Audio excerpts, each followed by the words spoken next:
The Broken Lizard Troop are back with more of the same shenanigans in Super Troopers 3. So we have Super Troopers 3 here. It's been 25 years since the original Super Troopers came out, which, to be fair, back then, obviously, comedy was a lot different. You know, the world was a much different place 25 years ago, obviously. And I'm not going to lie, Super Troopers, the original, is a classic comedy. It is very funny. I love Super Troopers 3, or love Super Troopers 1.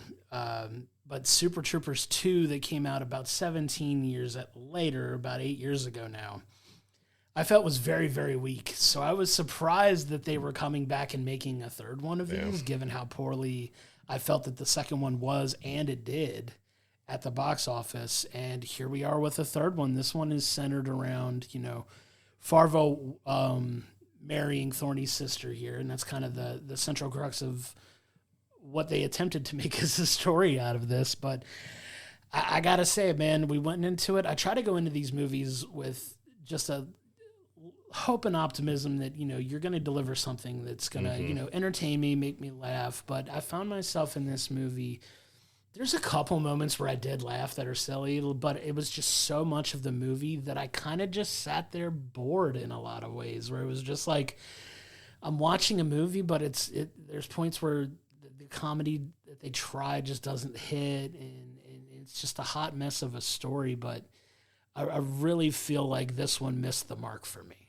Oh yeah, this movie was bad. Like I don't hide my emotions very well, so I notice you look over a few times, and I'm just like, stone. All right, like I do not go into anything expecting to hate it or wanting to hate it or anything else. I was 17 when the first Super Troopers came out. I was a fan of it. I went back and rewatched it and the second one this week, and I still enjoyed the first one because it had just that silly fun over the top, and it felt unique and fresh for it. Yeah, and Super Troopers 2, I barely remembered it, so I needed to go back because I remember not liking it. And now I remember why I didn't like it, because it just felt very, very stereotypical. Like, okay, they're going to Canada, so let's just make every possible Canadian joke we can. Sure. Have everybody be over the top with their Canadian accent, and just didn't really feel like they tried. No, they crowdsourced a lot of the money that they needed to do the second one. So yeah, I was very surprised that they ended up getting a third one, because none of these have been that profitable. But when they take 10, 15 million to make, and they make 30 million, you can call that profitable, but it's just not making a whole lot. But yeah, it feels like it's time for this to end or to go to someone else, but I feel like it's time for it to end. Like, these guys, they're funny guys, but what they've done is very hit or miss. Like, they've been very hit or miss on a lot of their stuff that they've done. And Super Troopers is kind of the crowning achievement of what they did. But it just feels like, in two different ways, they still tried too much to do callbacks to something that was 25 years ago. They did all the callbacks in the second one. They're doing the same callbacks in the third one. So none of it really landed. And then all the new stuff that they tried to do, trying to make fun of delivery drivers and AI and electric cars and all that, it felt like bad dad jokes that they just didn't really put a lot of effort behind. It didn't feel like they tried that hard with this film. Like, I did have a few moments that did make me laugh, and it was when you could tell that they were having a lot of fun, and so you were having a lot of fun with them. Sure. But there was barely any of those moments in the film. Yeah, it wasn't a ton, and it's a very messy movie. Like, you have like a lot of bad acting in this. Obviously, you're not expecting like incredible acting coming out of this film, but I mean, you have Chase Crawford, who a lot of people know from The Boys, and he's in here as one of the antagonists of the movie, and his acting is not good at all in this at all. Very flat. Very flat, not funny at all. And it's, you know, centered around Thorny being, you know, unapproving of his sister marrying Farva for obvious reasons. And that they're getting married in under 2 months of meeting each other, where she got ran off the road and he rescued her, and she instantly fell in love, and they're getting married in under 2 months. It's a messy, silly story. But I mean, you have the dynamics amongst the crew. You have a new cop here that, you know, half the crew loves, half the crew doesn't like. It's some kind of semi-fun dynamics amongst the guys there, but it tries too hard in a lot of ways it's trying too hard to be funny without being naturally funny, which is what I think they excelled at, 25 years ago with the original. Like, it felt more naturally funny, and this film felt, unfortunately, a lot more forced. Mm-hmm. The comedy just felt forced. Some of the jokes they were making just didn't hit well. There's random, like, Star Wars references in this for some reason. That Star Wars thing made absolutely no sense. None at all whatsoever. And then the odd voice that came along with it. Yeah, it was just very weird, very goofy, very silly. And I remember specifically there were just a couple parts in the movie where you and I both, I could feel it from you simultaneously. We were both face palming, putting our head in our hands, and we're just like, "What are we watching right now? Yeah. Like, this is just not fun." And you can tell that the jokes weren't landing because in the theater that we were in, even a lot of people in our age demographic it was mostly our age demographic, like who were trying to watch this movie and enjoy it. Not a lot of laughter out of the theater either, and I think a lot of people walked out of it with the same experience. I can always tell when we're going to have a negative review of a movie when the second the credit hits, you and I both stand up. We were simultaneously. Gone. There are some like a post-credit scene, and then apparently there's some bloopers during the credits. But I had such a lousy time with it that I didn't care, and I was ready to go. Yeah, I didn't care about it either. But you could just always tell when it's one of those types of movies where as soon as those credits hit, because a lot of times we'll just kind of sit and linger and like let it sit for a second or something, and not necessarily just get up and leave right away, unless of course we're like, not to be graphic, but like you have to go to the bathroom or something, and we're just ready to get out to go do that. But you and I both booked it. I could not have been more ready to leave the theater at that point. It just, I want these movies to be funny, and in some cases it is. Like in some points, this movie it is funny. Like it does have some funny moments, but overall, it's just a hot mess. Yeah. I just really disappointed with this falls into that for me category of stereotypical third comedy movies that are just like do you really need to do the third one kind of thing. It's like very Hangover 3-esque in that way. It's just like, all right, like these guys are all coming back to try to, I don't even know if you want to call it a cash grab. Like it just seems like they just wanted to make the movie, and it seems like they had fun with it, which good on them for getting even a third one off the ground when it took, like you said, a major crowdfunding effort to get the second one made, in 2018. But like, they raised like $5 million or something through. It was incredible. Like, it was awesome that they got that put together, and it was still, just not the best movie. But the fact that they got a third one made is just incredible. But yeah, just really, really let down and disappointed by this one. Yeah, this is kind of a series that I wish would have stopped at one. Like it was a perfect. You had so much fun.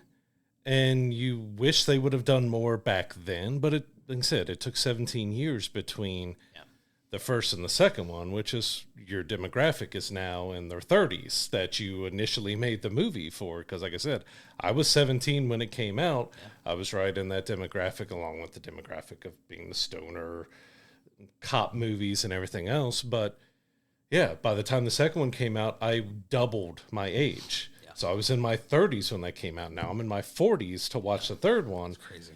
And it seems like it's really only made for the diehards, but I feel like it let the diehards down because, again, it just tried to rehash way too many jokes from the first film that they did in the second film as well. So, like, they just beat you over the head. Like, they're 25-year-old jokes. They were funny then. Sure. But it also felt the effort from them was a little lacking. And some of the scenes, especially when they're all just standing around talking to each other, almost felt like a rehearsal that they recorded. And like, let's just go with it. Because the energy was low. It's just like, oh, yeah, let's do this. And, oh, yeah, let's do that. Oh, we're not going to call you captain. Ha, ha, ha. Let's just keep beating you over the... And that's another thing. This film tries to beat you over the head with jokes. Like, this is funny. You're going to laugh at it. Because a secondary story behind this is that there are maple syrup trucks that are being attacked and defaced and stuff, but they really, really, really, really, really want you to know that it's not real maple syrup. It's corn syrup. Right. And they really wanted you to know that. So they just beat you over the head. And they weren't even really jokes. It's like, that tastes like syrup. Corn syrup. And it feels like they pause and to wait for a laugh when it's a film. And it's like, it's not funny. Yeah. And they do that with so many jokes. They said there was a weird Star Wars joke. You feel like Trace Crawford's character, they were like the Dukes of Hazzard boys and everything. And it just felt like they mashed so much stuff because they're still doing some of the Canadian stuff. So again, on top of Favreau's wedding, on top of the corn syrup, maple syrup, then you have a new Canadian drug called Canadian Crystal that's being created and distributed out and stuff. So it's kind of rehashing again what they did in the second one, because that was all about Canadian drugs and weaponry and stuff going across the borders, because they're still trying to play off that joke. Oh, you remember how, now this area that the Super Troopers are covering is just a bump up in Canada, and it tried to beat you over the head with the jokes to make you laugh if you weren't laughing, and it just failed in almost every aspect, because it tried too hard, but then it didn't try hard enough. So it's like they were trying way too hard to make things that aren't funny. Yeah. But then the effort on them, they just look like they're sitting around like, yeah, this is an EV car. Yeah, you got to crawl through the window. Like, it just, the effort behind it just felt really lacking. It didn't feel like it had the same like snap to the jokes that the original had. Mm-hmm. And that's kind of my gripe to it. It's like, with comedy, it's about timing, it's about delivery, it's about and like there's moments where it works, but there's just so much of it where it doesn't here that it's a major letdown, because like you said, and sometimes they were trying to be offensive in some things, and it was just kind of like cheap, low-hanging fruit in some cases, where it just very basic, stereotypical. Like, we're going to be a little bit of we'll be a little bit offensive, but not like in a way that can work and be very funny. And like, I appreciate like dark humor, and, offensive jokes don't bother me that much if they're done well and done, I don't know. They just weren't in this. And a lot of it felt, like you said, just real lazy in the writing, which is unfortunate, because these guys are talented guys, but it's just now like, they're not getting any younger. So they're pushing 60 still doing the same comedy they did 25 years ago. Yeah, it's like update it a little bit, just a little bit, evolve it a little bit. And I think they tried in some cases, but I don't think they knew how to deliver that in the same way with a modern story. Like it felt like real lazy, low-hanging fruit jokes, which doesn't work for me necessarily. Like, other people might get some enjoyment out of it. It's all about the delivery, and the delivery was just lacking. It's all in how you deliver it, and it just missed the mark so many times that it was just like, I spent 80 to 90% of the movie just sitting there just like, all right, like, let's get to something, make me laugh, like, entertain me in some ways, and it just wasn't as entertaining as I was hoping it would be. Yeah. And that's the real disappointing part of it. Yeah, so they introduced that the station gets an electric car, and so they got to poke fun that it's a Canadian electric car, so the voice in it is all Canadian, and when it starts up, it plays a Canadian national anthem and stuff, and it's just that really low-hanging fruit kind of jokes that they're doing the expected jokes. They're doing, all right, so a lot of it's around Indian and Indian culture, so let's just make whatever stereotypical, slightly racist jokes that we can about Indians. And they've done that all throughout, because the running joke throughout the first two films were always that Thorny was Mexican and not Indian. Right. And that was playful. They didn't really do that here, but they more went into the deeper parts of, oh, he's Indian, so Indians, well, they do snakes, so let's do a snake bit, and let's do this, and let's... Yeah. It just felt lazy. It just felt like their hearts weren't in what they were writing or doing here, and you could see that in their performance. Again, like I said, they're pushing 60. Most of the guys are 56, 58 years old now. Some of them are really starting to show it. Sure. Not trashing them at all like that. Yeah, nothing wrong. But it's a point that they're still doing the same thing that they were doing 25 years ago, and there comes a point with any person, comedian, actor, anything, you can't keep doing the same stuff you did 25 years ago. You have to evolve. And it kind of showed that. And like you said, when they tried to evolve, it just fell so flat. Like I said, they were making fun of their delivery. Oh, you can order your coffee? Oh, yeah, what did you order? Well, black, cream. And that was a joke. Yeah. And then, like, not tipping delivery drivers and ordering condoms via a delivery driver because that's funny to have a delivery driver deliver. It's just like, it just felt like every just bottom tier joke that they had left in their joke book that they had written was put in here. I love the guys. Like, I've enjoyed several of them. Like, Beer Fest was enjoyable. It had its issues, and you had, they have their firefighter show that's going on that has its good times and its good bad times and stuff too. It's just this. After the second one, I had low reservations about anything, and I had no idea they were doing a third one. And then when I saw the trailer for the third one, I'm just like, I just don't know what to feel about it. And unfortunately, my feelings were right, because it was, and that ending was just so incredibly over the top, crazy, and not a good way. Like, there was some fun to it. It's very cringy, yeah. But then you get to the end where I'm going to marry you, and I'm going to marry you, I'm going to marry this, I'm going to marry that, I'm going to do this, I'm going to do all this, I'm going to do that, and that. And it's like, wait, what? Like, They took the everything's funnier in threes bit a little too far with this one. That just didn't work for the subject they were trying to do. It was just like, all right, let's just get to the end of this. You could tell it was getting at the end where we were both just kind of like shuffling in our seats and ready to just get out of the theater here. But man, what a giant letdown for this one. Unfortunately, like, we've been pretty spoiled for the last couple weeks with some really amazing, incredible films, and this one was just like, there it is. Back to reality. There's the bad cinema that we've come to see from, especially like these types of comedy films that are trying to rehash old success and do it in a modern film, and it just doesn't work. Like, obviously we had Scary Movie 6 earlier this year that just we had higher hopes for that one because we were fans of the previous ones too. But and I at least laughed at that trailer. Yeah, I didn't laugh the trailer at this was hilarious, but this one just didn't feel like we were just like, oh, I kind of have an idea of what this is going to be, but I'm going to give it a chance. And when we got in there, it was just like, I could tell within the first 5 minutes of the movie, I was just like, this is not going to go well, I think. And unfortunately, it winds up just being a major letdown for us. And hopefully this is the last Super Troopers movie that gets made, but I'm still willing to give those guys chances to do other things if they can. I've never really watched their TV show because I felt it was kind of lazy that they went from cops to firefighters. Oh, geez, there's a stretch, but hopefully they can come up with a different pivot to something else that can be entertaining and funny, because I think there's still potential for them to do it. But this has got to. Please let this be the last Super Troopers movie that's made.